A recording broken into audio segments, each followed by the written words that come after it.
You guys are sneaky, but you're right. I didn't win the pageant, so let's talk about it. I guess the big question is whether I'm doing another pageant, and I am, but I'm going to tell you why. In all my videos, I talk about wanting to be the first Indian Miss Utah, but that's only part of it. So some of you know this, but I think most of you don't. I actually wasn't allowed to have social media until I was 18 years old. But now I'm 22 years old, and being in the social media world for a couple of years, I have seen how many children are online and how terrible of a place it really is. I mean, we see adults all the time talking about how they need to take a break from social media for their mental health. It genuinely feels like right now we're in a crisis, but I feel like nothing is being done.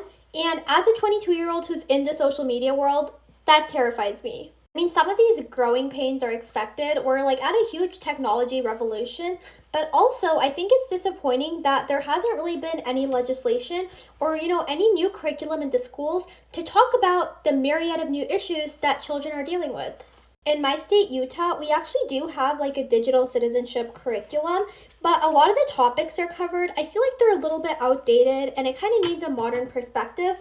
Don't get me wrong, I'm the last person who's going to say that I'm anti-social media. I've seen how social media can literally transform lives, but at the same time, I think the fact that, it's completely unmediated, especially for children, I think that's really dangerous. Through competing, one of my main goals is, to have a network and have a support system so that I can talk to my legislators and, make these changes in the curriculum.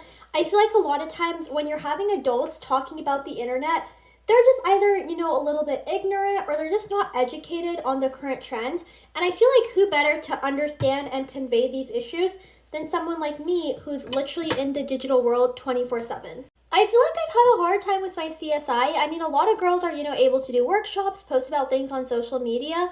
But I feel like for me, I just really want the platform where I can go talk to my legislators and say, look, here's the curriculum, I've studied it, and here are the areas that we either need to supplement or completely rewrite. And I don't think I can do that as a 22-year-old unless I have the backing of an organization like Miss America. But you know what? That's not going to stop me from trying. I want to keep talking about these issues and some of the issues that, I've personally faced or that some of you have faced, because I think there needs to be more awareness, especially as social media is, it's not going anywhere. It's just getting more and more popular every year. If you have any thoughts or ideas, let me know, and bye!